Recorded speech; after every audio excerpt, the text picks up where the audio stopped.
Assalamualaikum, selamat malam buat kita semua, khususnya dolorku Gus Soleh. Saya apresiasi yang terbaik dari rumah ya buat Gus Soleh dengan Rumah Agama Cinta. Saya pikir kita perlu support ini visi misi dari Gus Soleh terkait dengan visi misi Agama Cinta ini.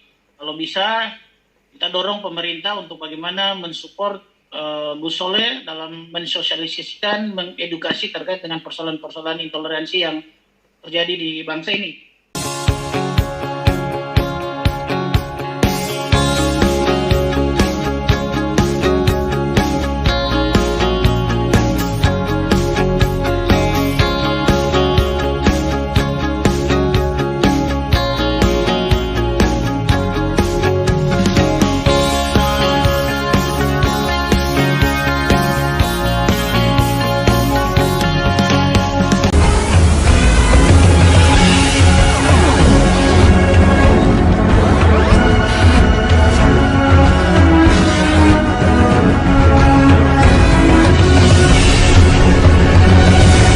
Kenapa ada reshuffle ini? Penting nggak reshuffle ini? Saudara perlu tahu bahwa Anies Baswedan adalah antitesa dari seorang presiden kita sekarang yang kita cintai, Pak Jokowi. Ini penting.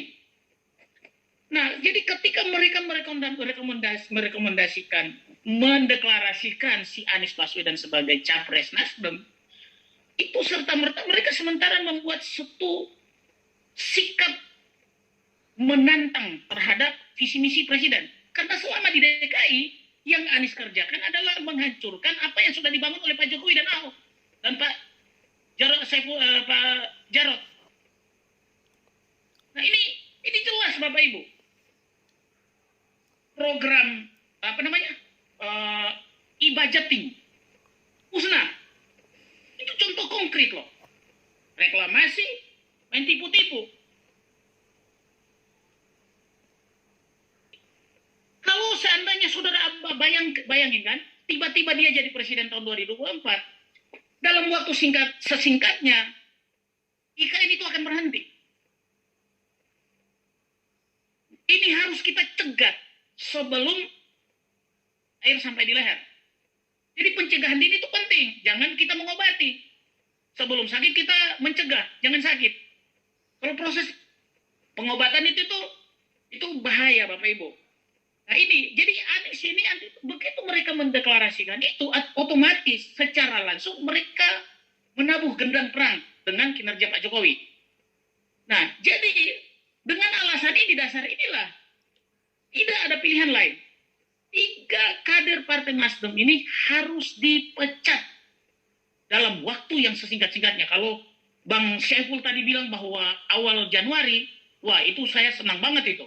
Saya bilang keren banget ini Bang Syaiful, ini intelijennya keren juga ya. Sampai di istana secepat itu keren banget.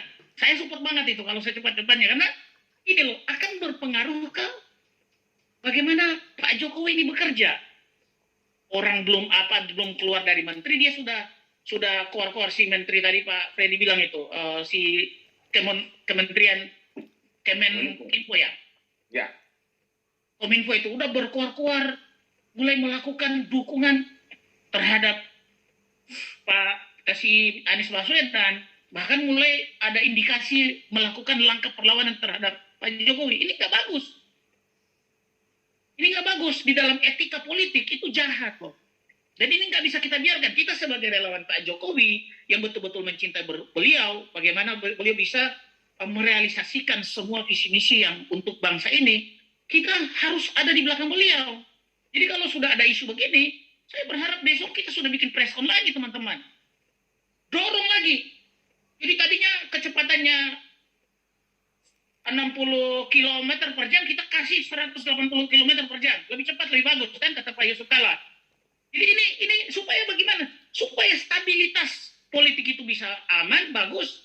Dan kedua, tentang bagaimana Pak Jokowi bekerja secara tenang, memberi rasa ketenangan, sehingga dia nggak mikir lagi, gue kasih kerjaan buat ini, LHK yang tiga kader itu kan, saya kasih, apakah mereka kerja dengan hati atau enggak nih?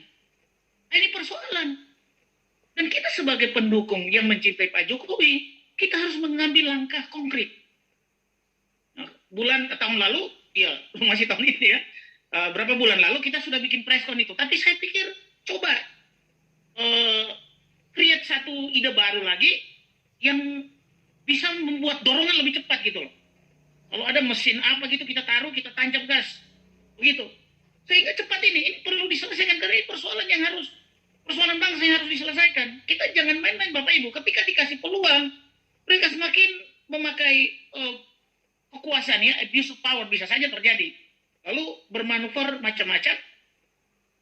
Dan akhirnya masyarakat ini nih dibodoh-bodohin dari waktu ke waktu oleh politisi-politisi busuk. Nah ini penting. Ini yang saya harapkan buat teman-teman. Saya mungkin ke depan kita diskusi nanti kita secara nge-flow gitu saja ya. Jadi nggak perlu terlalu kaku. Tapi ada hal yang penting yang saya mau titip buat teman-teman semua terkait dengan persoalan intoleransi. Satu, ketegasan dari aparat hukum. Saya pikir sampai detik ini masih adem ayem. Nah, bahkan terindikasi diskriminatif terhadap golongan-golongan tertentu. Nah, misalkan itu terjadi buat kaum intoleran yang dari Muslim ya, dari Kristen juga ada intoleran loh Bapak Ibu. Nah, itu meterai itu tuh jadi solusi paling tepat, paling cepat, handal. Tapi kalau itu di luar Muslim intoleran, itu hukum yang berlaku. Nah ini diskriminatif terhadap minoritas. Sehingga ini menjadi tantangan. Saya bicara ini bukan karena saya Kristen, tapi saya bagaimana melihat kepentingan bangsa ini ke depan. Itu yang penting. Saya diskusi banyak dengan Dolor Kugusin ini, dan kita sangat sepaham gitu loh. Jadi kalau saya udah ngomong kayak gini, dia udah tahu arahnya kemana gitu kan. Nah, jadi ini persoalan yang harus segera kita selesaikan, Bapak Ibu. Ini ketegasan kita bagaimana kita mendorong aparat hukum ini untuk bisa melakukan tindakan tegas terhadap kaum-kaum ini. Pak Jokowi sudah mengambil keputusan besar, yaitu membubarkan ormas radikal, ormas intoleran. Dalam hal ini adalah FPI. Nah, sekarang bagaimana aplikasi kita merealisasikan tindakan Pak Jokowi membubarkan ormas itu? Ya kita harus mendorong aparat, memberi semangat, karena aparat juga harus butuh dorongan dari masyarakat gitu loh. Ada dukungan. Kalau dia merasa di sana mayoritas, ya dia agaknya mikir juga. Tapi kalau kita buat super real, saya pikir mereka dapat kekuatan gitu loh. Mereka merasa, wah gue ada support nih, tetap gue harus bertindak sesuai dengan hukum yang berlaku di Indonesia. Kira-kira gitu. Lalu kedua, matinya FKUB. Di mana sih FKUB ini? Ini catatan yang harus kita mikir, gimana sih solusi? Kita datang ke FKUB atau apakah perlu kita datangin Pak Presiden, bubarin saja ini FKUB, lalu kita kembangkan ini agama cinta. Ya, kita bikin saja agama cinta ini jadi satu lembaga resmi untuk merepresentasi dari pemerintah bagaimana menghadirkan toleransi di tengah-tengah bangsa ini. Itu yang penting. Jadi dua hal itu yang saya sedikit pembahasan yang saya sampaikan, semoga kita bisa ter-encourage dengan apa yang saya sampaikan dengan teman-teman yang lain. Nah, mari kita berdiskusi. Siapa yang mau tanya silakan. Mudah-mudahan apa yang kita bahas malam ini bukan sebuah retorika belaka, tetapi setelah kita membuat ada poin-poin tertentu, kita bisa realisasikan itu, kita wujudkan itu, sehingga Indonesia makmur, jaya, adil, sejahtera itu bisa terwujud. Terima kasih, Tuhan berkati.